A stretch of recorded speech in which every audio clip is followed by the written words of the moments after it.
बातें नई पुरानी। तो बात पहले पुरानी यानी पुराने गीत क्या हुआ करते थे और उन गीतों के आश्रय किस तरीके से देश को मथा गया, बताया गया। पहले वो गीत सुनिए। सौगंध मुझे इस मिट्टी की, मैं देश नहीं झुकने दूंगा।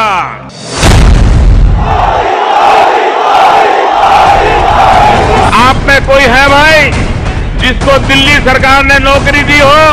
ये काला धन वापस आना चाहिए। कांग्रेस के भ्रष्टाचार की पहचान बन गई है। भारत को फिर से विश्व गुरु बनाना है। ये जवान और किसान कांग्रेस के शासन में सुरक्षित है क्या? अद्भुत जीत थी ये, क्योंकि दागी राजनीति, भ्रष्ट सिस्टम, कांग्रेसी कल्चर, युवा, महिला, किसान, हर किसी के गुस्से को जुबां देने वाला नेता था। वह नेता जो गली मोहल्ले, शहर, गांव, जिले, कस्बे हर जगह घूम घूम कर बता तो यही रहा था कि व्यवस्था चौपट हो चली है। तो जनादेश वाकई अद्भुत मिला।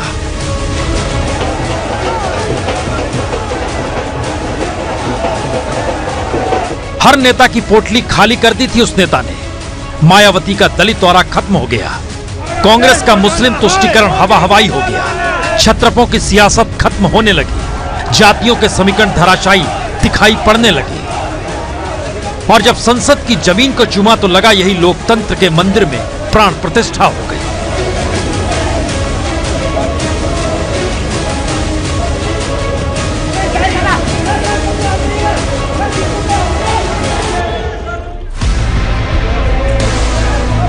तो सब कुछ तो था, हर सियासत नतमस्तक थी।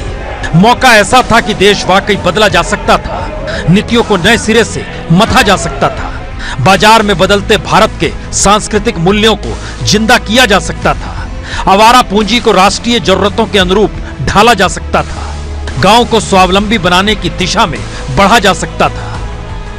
और सेंट्रल हॉल के पहले भाषण ने तो हर उम्मीद को जगा भी दिया था। और इसलिए बेटा कभी मां पे कृपा नहीं कर सकता। बेटा सिर्फ समर्पित भाव से मां की सेवा करता है। और वक्त के साथ नजारे बदलते चले गए। मुंबई की इस तस्वीर ने कई सवालों को जन्म दे दिया। और उसके बाद 9 अरब से ज्यादा का चूना लगाकर 11 ब्रीफकेस के साथ विजय माल्या दिन के उजाले में फरार हो गया। सत्ता ताकती रही। फिर नीरव मोदी फरार हुआ, साथ में मेहुल चौकसी फरार हुआ। और जानकारी मिली देश के कुल 31 अरबपति देश को अरबों का चूना लगाकर भाग गए हैं। तो हर डायलॉग बेअसर सा लगने लगा। न खाऊंगा न खाने दूंगा। तो क्या जोर शोर से जो भी बातें कही गई वो देश के नागरिकों की भावनाओं से ही खिलवाड़ कर रही थी? क्योंकि ऐसा कोई मुद्दा था ही नहीं जिस पर 2014 में सत्ता पाने के लिए कहा नहीं गया। और ऐसा कोई मुद्दा बचा ही नहीं जिस पर कहा गया और वो असर कर गया हो। भारत देश बचाना है, मोदी जी को लाना। आप में कोई है भाई जिसको दिल्ली सरकार ने नौकरी दी हो? ये काला धन वापस आना चाहिए।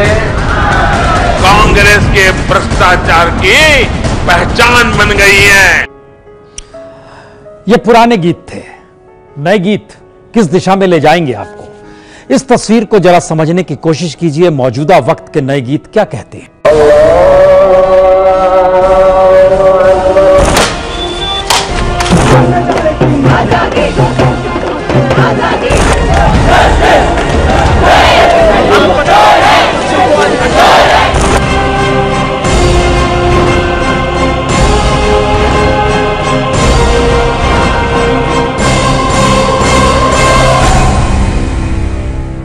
तो मुस्लिमों को वोट बैंक माना ही नहीं गया।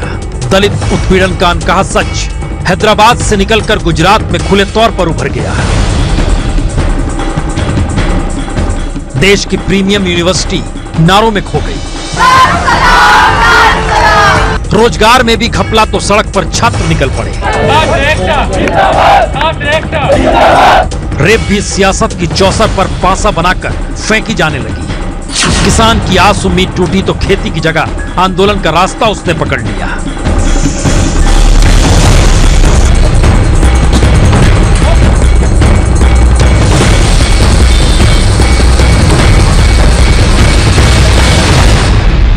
फिर हर कोई तो देश का नागरिक ही है, फिर सत्ता से आसरा जगा तो वह गलत हो गया, या फिर सत्ता ने गलत रास्ता पकड़ लिया? क्योंकि सुप्रीम कोर्ट से आवाज आई, बैंकिंग सर्विस ने आवाज लगाई, यूनिवर्सिटी से आवाज उठी, तो हालात डिरेल किए किसने? 2014 से 2017 तक 12,787 बैंक फ्रॉड हो गए, जिससे 17,789 करोड़ का चूना लगा दिया गया। नोटबंदी से 2017 के पहले 4 महीनों में 15 लाख नौकरियां चली गई, और यह जानकारी centre for monitoring Indian economy ने दी। रिजर्व बैंक ने तो कहा कि 16,000 करोड़ रुपए जमा हुए, पर उसे 21,000 करोड़ के नए नोट छापने की जरूरत पड़ गई, क्योंकि नोटबंदी के बाद 99% रुपया सर्कुलेशन में आ गया। तो फिर गड़बड़ी हुई क्यों, या ये कहें हो क्यों रही है? मिडिल क्लास ने तो 2014 में टैक्स तक की राहत की उम्मीद जगाई थी, और उसे लगा था टैक्स माफ हो जाएंगे, पर टैक्स माफ तो नहीं हुए, हालात और बुरे हो गए। कच्चे तेल के खेल में 2014 से लगातार हर बरस सरकार ने 4.5 लाख करोड़ रुपए कमाए। कहीं तो चूक हो रही थी, कहीं तो गवर्नेंस संभल नहीं रहा, तभी तो रोजगार का संकट देश का सबसे बड़ा संकट हो चला। हालात ये हो गए कि इंटरनेशनल लेबर ऑर्गेनाइजेशन ने रिपोर्ट जारी की, और उसमें बहुत साफ साफ लिखा, मई 2014 से अक्टूबर 2017 तक सिर्फ 8,23,000 नौकरियां ही पैदा हुई, यानी बेरोजगारी दर 3.41 से छलांग मारकर 6.23% तक पहुंच गई। तो भी सत्ता तो नहीं ही, पार्टी ने भी खतरे की घंटी क्यों नहीं बजाई? उल्टे बीजेपी अध्यक्ष भी उसी अंदाज में आ गए। बेरोजगारी से तो अच्छा है कि कोई युवा मजदूरी कर मेहनत कर पकौड़ा लगा। तो क्या वाकई चाय बेचते हुए पीएम की कुर्सी तक पहुंचना ही सबसे बड़ी उपलब्धि है? तो फिर रोजगार से इधर अचानक प्रधानमंत्री तक की जाति बताने की जरूरत क्यों आन पड़ी? सबसे पहला प्रधानमंत्री अगर देश को किसी ने दिया है तो वो भी भारतीय जनता पार्टी ने।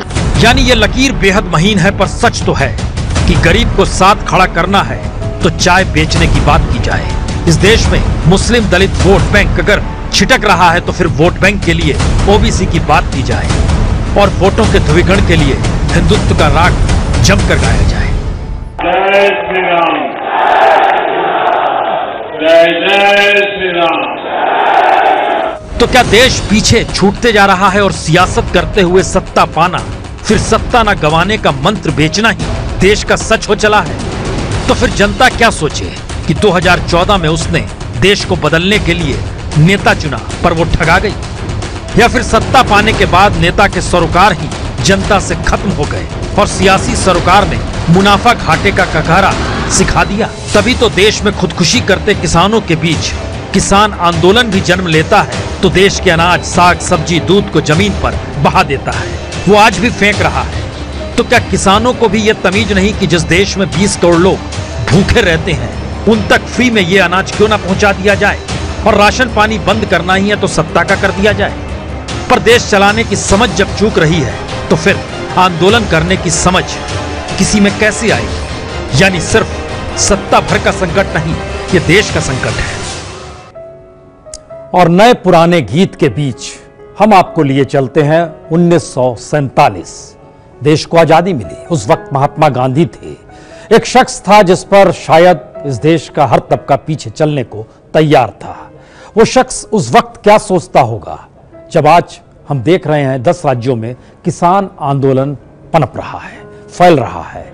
सरकार बेफिक्र है, पुलिस प्रशासन के आसरे दबाना चाहती है, लेकिन आक्रोश उनका है, मौत उनकी होती है, खुदकुशी उनकी होती है, साहूकारी में वो फंसते हैं, मुश्किल हालात उन्हीं के साथ जुड़ते चले जाते हैं। तो उस वक्त क्या सोचा जा रहा था? तो आइए इस रिपोर्ट को देखिए। महात्मा गांधी ने पढ़ाई बैरिस्टर की जरूर की, पर खुद को किसान ही माना। तभी तो 100 बरस पुराने पुणे के भंडारकर ओरिएंटल रिसर्च इंस्टीट्यूट में 1945 में पहुंचे, तो विस्टर बुक में पेशा वाले कॉलम में गुजराती में लिखा खेडूत यानी किसान। गांधी जी चाहते थे कि किसान सिर्फ खेती न करे बल्कि सत्ता में भी उसकी भागीदारी हो, वरना ये सत्ता उसकी जमीन तक हड़प लेगी।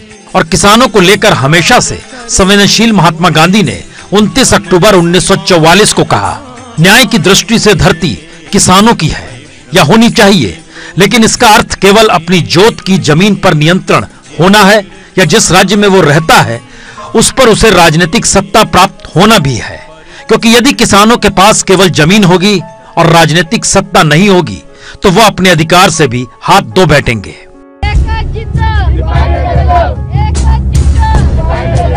शायद इसीलिए किसान अब अपनी जमीन देना नहीं चाहते, चाहे बात बुलेट ट्रेन की हो या फिर कोंकण में पेट्रोकेमिकल फैक्ट्री लगाने की या फिर जयपुर में अधिग्रहण की मार के तहत आने वाले किसानों की।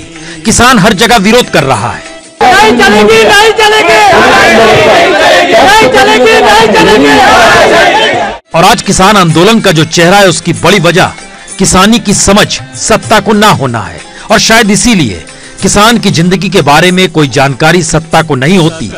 इस बात की जानकारी महात्मा गांधी ने भी महसूस की और 26 नवंबर 1947 को प्रार्थना सभा में कहा, दुर्भाग्य से हमारा एक भी मंत्री किसान नहीं है। देश में 80% से ज्यादा जनता किसान है। सच्चे प्रजातंत्र में हमारे यहाँ राज किसानों का होना चाहिए। उन्हें बैरिस्टर बनने की जरूरत नहीं। अच्छे किसान बनना, उपज बढ़ाना, जमीन को कैसे ताजी रखना, ये सब जानना उसका काम है।